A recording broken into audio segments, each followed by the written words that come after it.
আন্তর্জাতিক অপরাধ ট্রাইব্যুনালের নির্দেশনা নিয়ে দৈনিক প্রথম আলো তাদের প্রধান শিরোনাম করেছে। শেখ হাসিনার বিরুদ্ধে তদন্ত শেষ করতে হবে 1 মাসে।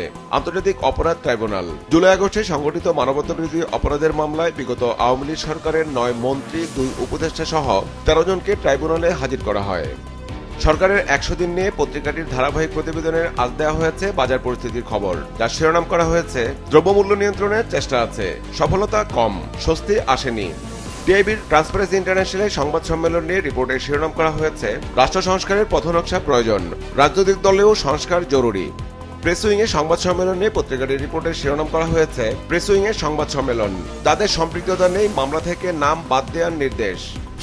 অন্তর্বর্তী সরকারের 100 দিন নিয়ে দৈনিক সমকাল তাদের একটি বিশেষ প্রতিবেদন করেছে, যার শিরোনাম দেওয়া হয়েছে সব ক্ষেত্রে দখল, আধিপত্য, চাঁদাবাজির সংস্কৃতি বহাল, দ্রব্যমূল্য নিয়ন্ত্রণ সম্ভব হয়নি, মূল্যস্ফীতি এখনও অনেক বেশি, বিভিন্ন বাহিনীর অভিযানে বিচার বহির্ভূত হত্যা থামেনি, গোয়েন্দা সংস্থাগুলোর সংস্কারের উদ্যোগ নেই, রাজনৈতিক বিবেচনায় নিয়োগ বদলি চলছেই, দায়িত্ব বাস্তবায়নে কৌশল ও রোডম্যাপ প্রয়োগের সুযোগ নেওয়া হয়নি, উপদেষ্টা পরিষদ গঠন ও দায়িত্ব বন্টন সহ গুরুত্বপূর্ণ সিদ্ধান্ত জন্ম দিয়েছে বিতর্কের, দীর্ঘমেয়াদে সংস্কারের এখনও উদ্যোগ নেই ব্যাংকিং খাতে, গণমাধ্যমের উপর আক্রমণ ও হুমকি হামলা রয়েছে।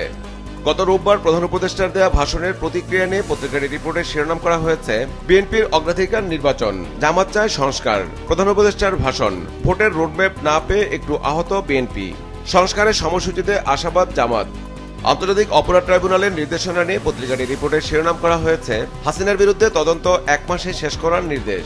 আন্তর্জাতিক অপরাধ ট্রাইব্যুনালের কাঠগড়ায় সাবেক মন্ত্রীরা বিচার বহির্ভূত হত্যাকাণ্ড ও আয়নাঘরের কথা তুলে ধরলেন চিফ প্রসিকিউটর। আসামির পক্ষ শুনানি করতে এসেছিলেন এহসানুল হক সমাধি।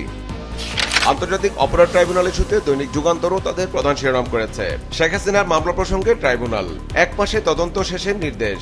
আন্তর্জাতিক অপরাধ ট্রাইব্যুনালে 9 মন্ত্রী সহ 13 জন আসামিদের গণহত্যার মামলায় গ্রেপ্তার দেখিয়ে কারাগারে প্রেরণ। বিগত সরকারের কর্মকাণ্ডকে নাৎসি বাহিনীর নির্যাতনের সঙ্গে তুলনা চিফ প্রসিকিউটরের। আল জাজিরাকে দেয়া প্রধান উপদেষ্টার সাক্ষাৎকার নিয়ে পত্রিকার রিপোর্টে শিরোনাম করা হয়েছে আল জাজিরাকে ডক্টর মোহাম্মদ ইউনূস, দলগুলোর সংস্কার বাদ দিয়ে নির্বাচন চাইলে তাই করব। নতুন সংবিধানে সরকারের মেয়াদ 4 বছর হতে পারে। শেখ হাসিনার নিজেকে প্রধানমন্ত্রী দাবি করলেও বাস্তবতা ভিন্ন। শেখ হাসিনা দোষী সাব্যস্ত হলে প্রত্যাবর্তন চাওয়া হবে। নির্বাচন ব্যবস্থা সংস্কার নিয়ে দৈনিক কালের কণ্ঠ তাদের একটি বিশেষ প্রতিবেদন করেছে, যার শিরোনাম দেওয়া হয়েছে দলের প্রার্থী হতে তৃণমূলের ভোটে জিতে আসতে হবে, নির্বাচন ব্যবস্থা সংস্কার। রিপোর্টে বলা হয়েছে জোটবদ্ধ নির্বাচনের ব্যবহার করতে হবে নিজ দলের প্রতীক, দলে 3 বছর সদস্য না থাকলে প্রার্থী হওয়া যাবে না, ফিরছে নবম সংসদে বাতিল হওয়া সব বিধান, বিনা পরোয়ানায় গ্রেপ্তারের ক্ষমতা পাবে সশস্ত্র বাহিনী, রাজনৈতিক দলগুলোর ঐক্যমত ছাড়া ইভিএম নয়, মহানগর এলাকায় আসন সংখ্যা নির্দিষ্ট করা হবে। আল জাজিরাকে দেয়া প্রধান উপদেষ্টার সাক্ষাৎকার নিয়ে পত্রিকার রিপোর্টে শিরোনাম করা হয়েছে আল জাজিরাকে ডক্টর ইউনূস, শেখ হাসিনা নিজেকে প্রধানমন্ত্রী ভাবলেও বাস্তবতা ভিন্ন। আরও 5টি সংস্কার কমিশন গঠন নিয়ে পত্রিকাটি রিপোর্টে শিরোনাম করা হয়েছে গণমাধ্যম, স্বাস্থ্য সহ আরও 5টি সংস্কার কমিশন গঠন। সালমান এফ রহমানকে নিয়ে পত্রিকাটি একটি বিশেষ প্রতিবেদন করেছে, যার শিরোনাম দেওয়া হয়েছে কারাগারেও তৎপর দরবেশ, মোবাইল ফোনে সাবেক প্রধানমন্ত্রী শেখ হাসিনার সঙ্গে যোগাযোগ, প্রভাবশালী বন্দীদের ঘন ঘন রূপ পরিবর্তনের পরামর্শ।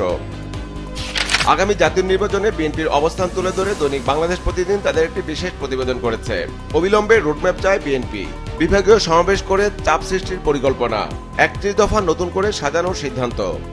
নির্বাচন কমিশন সংস্কার ইস্যুতে পত্রিকাটি রিপোর্টের শিরোনাম করা হয়েছে চলতি সপ্তাহেই নির্বাচন কমিশন, রাষ্ট্রপতির কাছে যাচ্ছে সংক্ষিপ্ত তালিকা, বরণে প্রস্তুত কার্যালয়। তিতুমির কলেজের শিক্ষার্থীদের সড়ক ও রেলপথ অবরোধ নিয়ে পত্রিকাটি রিপোর্টের শিরোনাম করা হয়েছে তিতুমির শিক্ষার্থীদের তুলকালাম, বিশ্ববিদ্যালয় করার দাবিতে অবরোধ, ভোগান্তিতে মানুষ, চলন্ত ট্রেনে প্রাথমিক নিক্ষেপ, শিশুসহ রক্তাক্ত যাত্রীরা। ওষুধের দাম নিয়ে দৈনিক আজকের পত্রিকা তাদের একটি বিশেষ প্রতিবেদন করেছে, যার শিরোনাম দেওয়া হয়েছে ওষুধের দামে রোগীর হাঁসফাঁস। বিএনপিকে নিয়ে দৈনিক কালবেলা তাদের একটি বিশেষ প্রতিবেদন করেছে, বিএনপিতে কোন্দল মাথাচাড়া, কাজে আসছে না জিরো টলারেন্স নীতি, বিএনপির নাম ভাঙানোর অভিযোগ নেতাদের, 5 আগস্টের পর 5 খুন, গুলিবিদ্ধ শতাধিক। আল জাজিরাকে দেয়া প্রধান উপদেষ্টার সাক্ষাৎকার নিয়ে পত্রিকার রিপোর্টে শিরোনাম করা হয়েছে আল জাজিরাকে প্রধান উপদেষ্টা, সংস্কার বলে নির্বাচন চাইলে তাই করব, সংবিধানে নির্বাচিত সরকারের মেয়াদ কমানো হবে, নির্বাচনের প্রস্তুতি ও সব সংস্কার একসঙ্গে চলছে, ট্রাম্পের সঙ্গে ব্যক্তিগত কোনো সমস্যা নেই, প্রেসিডেন্ট হওয়ায় হঠাৎ করে নেতিবাচক কিছুর আশঙ্কা নেই। ট্রাইব্যুনাল ইস্যুতে পত্রিকাটির রিপোর্টের শিরোনাম করা হয়েছে জুলাই আগস্টের গণহত্যার তদন্তে সময় 1 মাস। শেখ হাসিনা সরকারের 11 মন্ত্রী প্রতিমন্ত্রী, একজন আমলা ও একজন বিচারপতিকে ট্রাইব্যুনালে হাজির করা হয়। কাঠগড়ায় বিমর্ষ ছিলেন আনিসুল হক, সালমান এফ রহমান, রাশেদ খান মেনন, হাসানুল হক ইনু, তৌফিক ইলাহি চৌধুরী, গাজী গোলাম দস্তগীর, কামাল আহমেদ মজুমদার, শাহজাহান খান, জুনায়েদ আহমেদ পলক সহ 13 আসামি।